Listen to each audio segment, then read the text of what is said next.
Inch కూడా కబ్జా చేయలేదు. అలా చేసుంటే తానే దగ్గరుండి కూల్చేసేవాడిని. ఇది నాగార్జున ఎన్ కన్వెన్షన్ కూల్చివేత సందర్భంగా ఇచ్చిన స్టేట్మెంట్. మరి చెరువు భూమి ఆక్రమణకు గురి కాకపోతే హైడ్రా ఎందుకు ఎన్ కన్వెన్షన్ ను కూల్చివేసింది? ఇదే ప్రశ్న అందరినీ ఆలోచింపచేస్తుంది.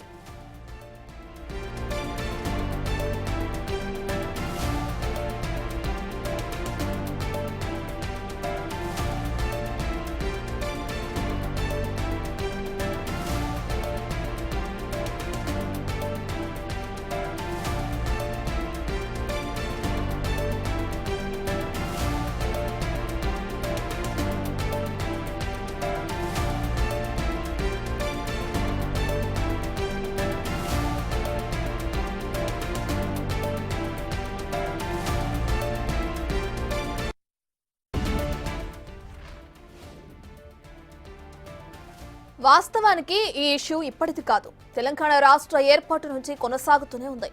రాష్ట్ర ఏర్పాటు తర్వాత హైదరాబాద్ కేంద్రంగా ఉన్న ఉమ్మడి హైకోర్టు ఎన్ కన్వెన్షన్ పై చర్యలు తీసుకోవాలని ఆదేశించింది.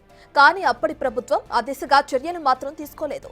ఇక ఇది పొలిటికల్. ఇప్పుడు అసలు విషయానికి వద్దాం.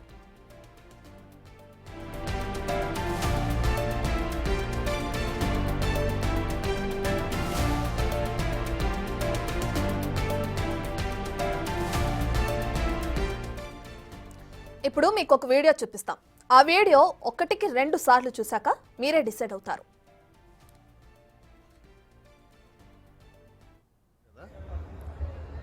తర్వాత ఇష్యూస్ అలా ఉండదు కదా.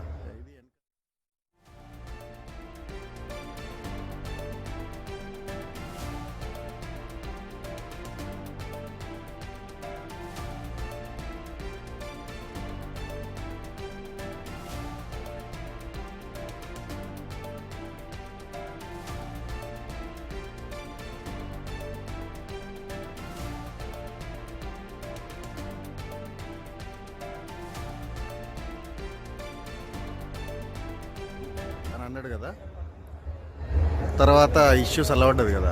ఇది ఎన్ కన్వెన్షన్.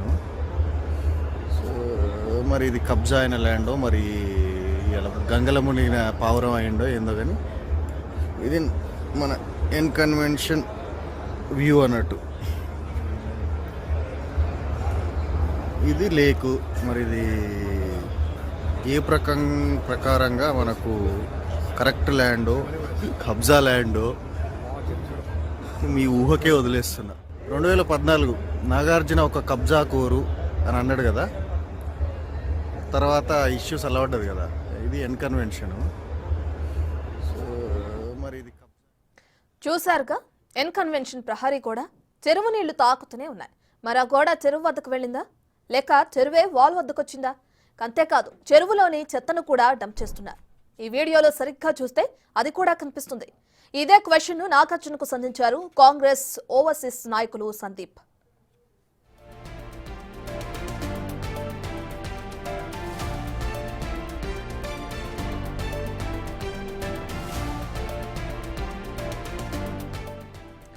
ఇంత క్లియర్ గా తెలుస్తున్నప్పటికీ కింగ్ నాగార్జున ఎందుకు ఇంకా బుకాయిస్తున్నారు అనే ప్రశ్నలు కామన్ పబ్లిక్ కు విసురుతున్నారు.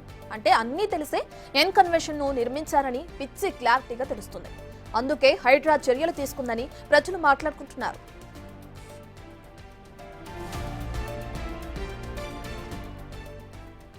ఇక్కడ అసలు ట్విస్ట్ ఏంటంటే నాగార్జున స్టే ఆర్డర్ ఉందని చెబుతున్నారు.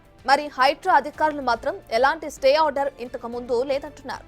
అంటే ప్రభుత్వానికి తెలియకుండానే నాగార్జున ఏమైనా ఆర్డర్లు తెచ్చుకున్నారా, లేకపోతే ఎవరు అడుగుతారని లేదని ఉన్నట్టు చెప్పారా అనే డౌట్స్ కూడా రేస్ అవుతున్నాయి.